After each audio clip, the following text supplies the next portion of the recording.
meeting after meeting after meeting, and you're not getting anywhere. And Yeah. this just made us zone in on the issues at hand. So much so that we actually surpassed our 2020 revenues in August of this year.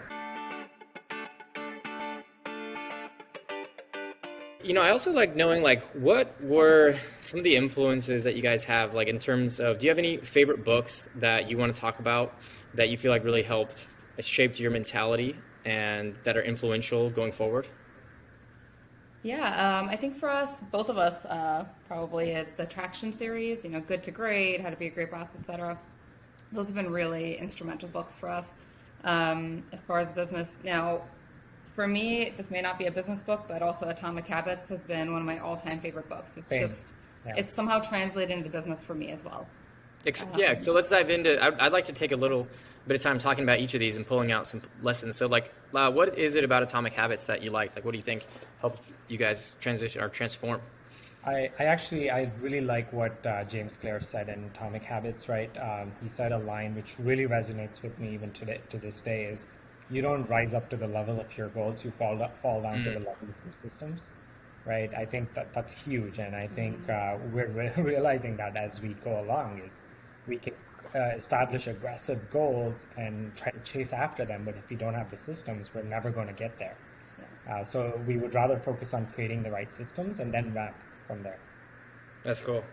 Yeah. And as far as, creating an identity, that's basically the whole book is you're creating an identity around what you want to accomplish. And that's kind of translating in how we deal with our staff as well, and with our team members. So that sounds like it actually relates a lot to Traction, because I haven't read Atomic Habits, but we are reading Traction. And that's the EOS entrepreneurial operating system for everybody who's listening. But yeah, I think, gosh, almost everybody I've talked to uses that book and that system, like who has an organization who's done somewhat well. Like it's almost like they don't have any competition because they do such a great job. So what did you take away from EOS? Did you read that before or after Atomic Habits? We read that after. I believe it was after, yeah. So we actually do run on EOS. Nice. Currently, we have an implementer. Yeah. I think EOS, I think there's a book called Get a Grip by Gino Wickman. He's actually the founder of EOS Worldwide, right? It's amazing because it's structure before vision. You build an accountability chart. Accountability is key in the EOS world, and only one person can sit in one seat, and one person is accountable to that role. You define roles. It's very clear. Clarity is everything. Hiring right people and putting them in the right seats is key.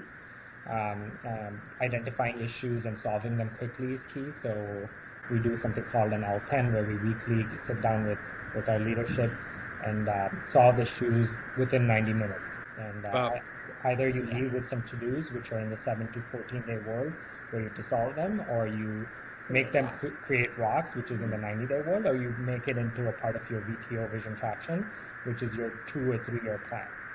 So one way or another, you are. How long? We've been on this for about 11 months now. Yeah. Wow, okay.